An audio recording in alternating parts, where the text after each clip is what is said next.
guys, welcome back to the channel.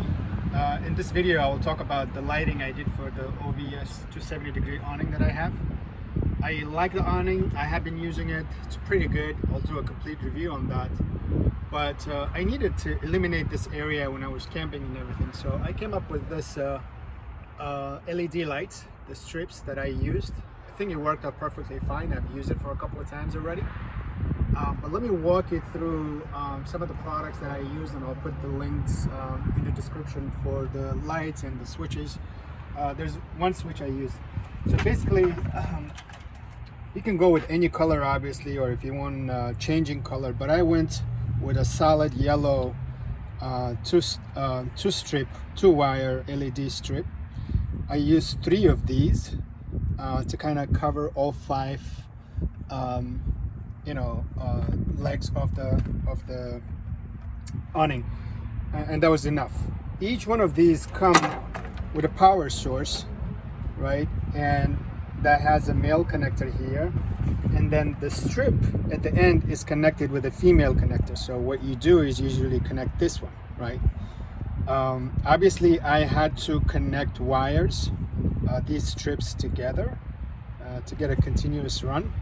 And so I did some compromises and some workarounds. I basically used these male and female connectors and used them as a way to disconnect the awning when I'm driving, when it's not in use. I didn't want to just rely on the switch, but I wanted to have a secondary mechanism also to disconnect. I'll talk about the switch where I installed it, but this is basically the switch. So no matter how you have your configuration done, the lights at the end of the day will come and get connected to the switch, and then the switch will go and get connected to the battery. What I did is I put a disconnect here, the male and female, easy to disconnect and connect, and one over here. So this way, because the location I installed the switch, I need to be able to take it out. I'll show you, and it will make sense. The LED strip, basically this is a 3M adhesive in the back right here. You take this off, this is already adhesive, but it also comes with this, which I think is very durable, because I made a mistake. I put it on and I wanted to remove it, I couldn't remove it. So basically what you would do is you would take this and put it on all these aluminum channels right here, and then on top of that you will remove the red cover, and so expose it, and then remove this one also and connect it. There are multiple ways of connecting the LED lights. There are some connectors. I'm not an electrician, I went my way, because so every light, you see here how it comes, right? I soldered a wire with heat shrink in here to cover it at the end of every LED light. So basically there's a way to cut it. You basically would cut it right here and remove that plastic, and then solder the 2 wires to it. So I soldered that one, and then I basically daisy chained them using this mechanism. Not the cleanest look, so if you have a better way, I'm sure there is much better ways and cleaner ways to do it, but it works. The one thing you need to keep in mind is you need to open and close multiple times to make sure that this is enough length, that covers the closure and the opening, and it's not getting stuck in anything. So 1, 2, 3, 4, all these connected together, and then a single wire.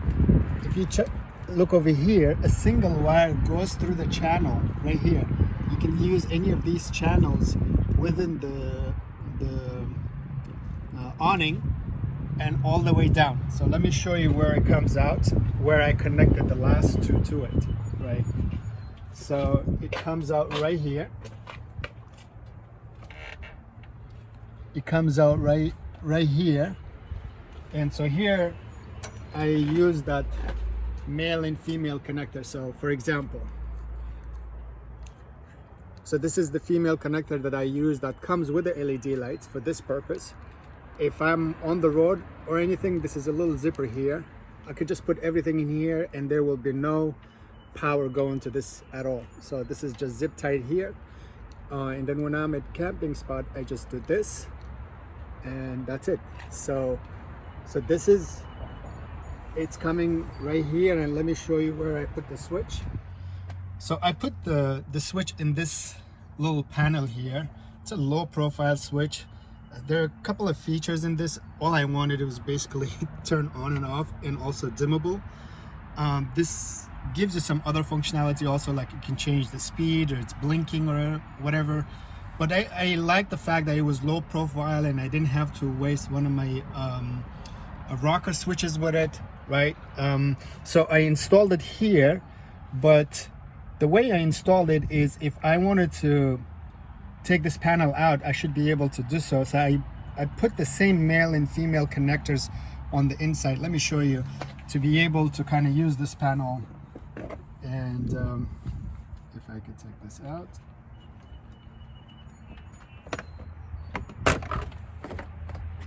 So here, if I ever need to take this out, I just can disconnect this and disconnect this. There you go. The switch is disconnected. So basically this female is coming from all the LED lights. Yeah, that's that connection coming all the way down here, and I put this female connection here. And then from the battery, there's an inline fuse also. I'll show you that. I put another connection here. So on the switch end, I just put the corresponding connections for both, and perfect. This is actually a safety feature also. Because I don't know, because this is not in front of us, right, when you're driving. So having the ability to disconnect it here when you're driving is actually a good safety measure. I highly recommend this. And just tuck it into the cover, right? Yeah, I just have to come up with a solution how to cover this from elements like rain and stuff. You know, when it's not connected here. But yeah, it doesn't bother me. Perfectly fine. Let me show you under the hood. Basically, it's a straight connection to the battery with the inline fuse that I put in. But let me show you real quick though. Alright, so this is the power that goes to the switch. Basically, I put this inline fuse here, and then I connected it to the battery. That's all there is to it. And it goes through the firewall, obviously, to get connected to the switch. One thing, if you're wondering if these legs will cause anything, it doesn't cause anything. Works perfectly fine. Like I said, this has a durable plastic. Also, closing in, there's no issue. So I've used it a few times. Works perfectly fine. I'm very happy with it. I'm not sure how long will it last, but hey, it's a project. Costs you about 40-50 bucks to kind of do the entire thing, but really it illuminates this entire area. I do have the LED Brawley light on the tailgate. I'll change the configuration of that, but that is connected with the dome light. So if the dome light is off, then that doesn't work. You have to either turn on the ignition or close the doors and open the doors. But this is perfect, you know, being able to dim, being able to have this area illuminated, and it looks great. So I hope you like this project. Thank you very much.